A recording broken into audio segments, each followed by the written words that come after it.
Okay, living on the water in Florida. Should you do it or not? Here we go.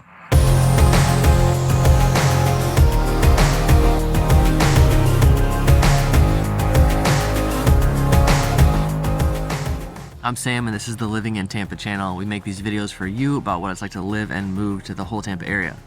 We're also a team of realtors here, and we'd love a chance to earn your real estate business. Give us a call, text, or email anytime, and we'd love to hop on a Zoom call, hop on a phone call, and just process your situation and see how we can best help. We've helped so many families move here, and people often want this kind of water, Florida vibe. But I want to talk about some of the pros and cons of living on the water. And this house, the seawall is right there. We're on the water. Dock goes right out to the Gulf. Easy Gulf access. Super cool spot. Let's just jump right into the pros and cons, starting with con number one. Con number one is the flood risk. Yeah, these lots are built up a little bit. There is a nice solid seawall there. But as you've seen from my previous videos about my own house that flooded, there's still a flood risk. This is tidal water. It goes up and down. A big storm surge and high tide and all those kind of things are going to affect it. Now, that doesn't mean it's going to come in the house, but there is just an increased risk of that. It all just depends on where the water can go. Here, it can go further up this canal. This canal goes into like a flatter, like a wetland, which is nice, but still, if it comes in really fast, you just have the risk. Con number two is cost. So we'll start by just the cost of the house. This is a $2.1 million house. It's 3 bedrooms, it's fully renovated, it's super nice, but I'm also selling a 3-bedroom house that's fully renovated for $500,000. So you do definitely pay for the waterfront in a few ways, not just with the cost of the house. Let's talk about insurance next. So you're gonna have flood insurance on a house like this.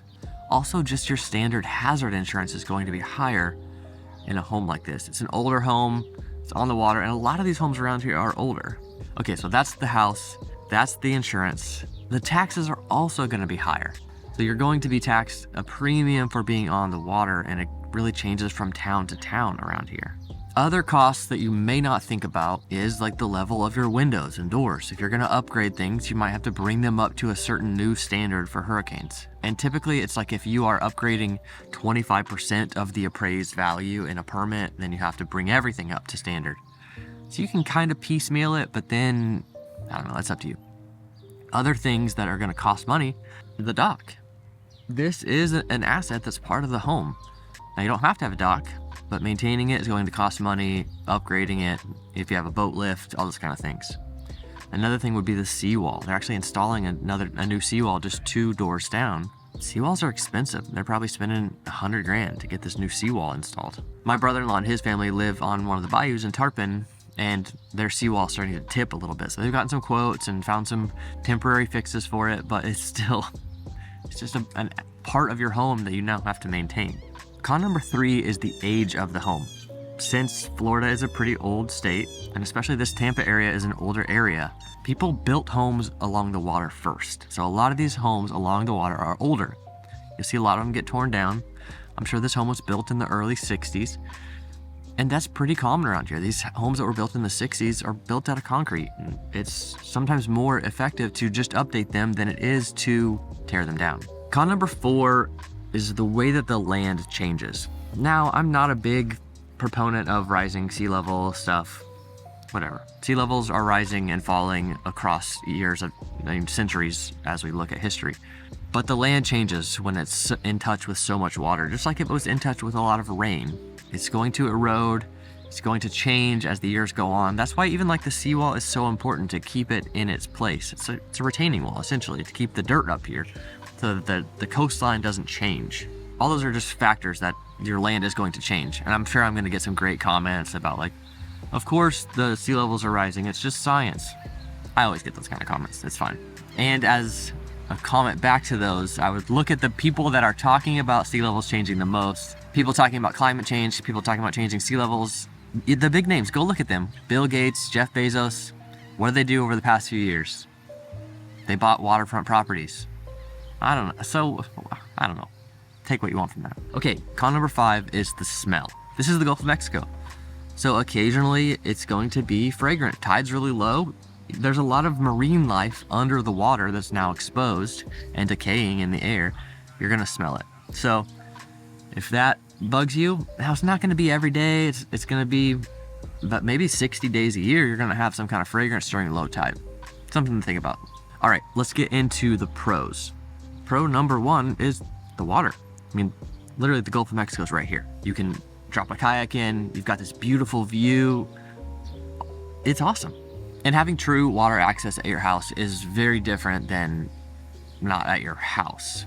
But we'll get into that in one of the other points, so we'll talk about that. So the water access right here, it truly being Gulf water is super fun. I mean, you could literally hop in a kayak and have an awesome workout all the way out to Honeymoon Beach. Okay, pro number two is this kind of like Florida dream. So I'm actually at this house to meet some other clients that just moved here from Iowa. Not into this house, they moved into a different house. But one of their big dreams is to have a water view. They're actually on a lake, but a lot of people want that feeling in Florida. They want to see the water. They think of Florida as my house needs a water view. Okay, this is one of the ways to do it. Number three pro is having a boat at your house. Now, a lot of our clients join boat clubs or they buy boats that they can go drop in at a boat ramp. Having your boat at your house is so different. You don't have the same unload, reload process with your boat trailer. You don't have to clear everything out of your boat and get it real clean right away. Like, you have a little bit more time. It's literally right here in your backyard. That's super cool. You could add on, a jet ski lift here. You could add on a kayak ramp. Or just a ladder to go down into a kayak or onto a paddleboard, something like that. All kinds of things you could do like that. But having it at your house, so different than even being part of Freedom Boat Club, where you're just calling and you're making a reservation. They're dropping your boat in for you as soon as you get there. It's fun to go out. Or storing your boat at one of those places where they, everybody has to be there first, and then they'll get your boat for you and drop it in and let you go out.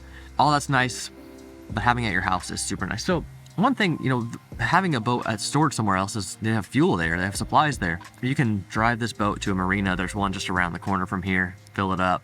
They're super helpful at all those. They'll take care of you. No big deal. Also, having a mechanic come out to work on it is easy, or taking it over to the marina and leaving it there, and they'll take care of it and bring it back to you. All that stuff is super accessible down here. Okay, and pro number four is appreciation. So this home listed for $2.1 million. Let's look at what it was priced at, or about what it was worth 5 years ago. You can just see homes like this massively appreciate over 5, 10, 50 years. If you want to have a house like this, you can afford the maintenance, you can afford the fixed costs of the taxes and insurance. It's a good asset. It really is a good asset. It's a very finite kind of property. And what I mean by finite is there's just not very many of them. So it's cool. It's going to appreciate super fast. You're going to have tons of equity in it that you're leaving to your family, or you're taking out to do something else. Maybe you want more water and you want to sell this and you want to live on a houseboat in the Caribbean. We actually have a client that just did that. That's why it's so fresh on my mind. They bought a 3-bedroom houseboat. Seems fun. It does. But anyway, those are some of the pros and cons of living on the water. I'd love to hear questions you guys have specifically about living on the water, or specifically about these kind of houses, about this area overall. Give us a call, text, or email anytime. Thanks for coming by.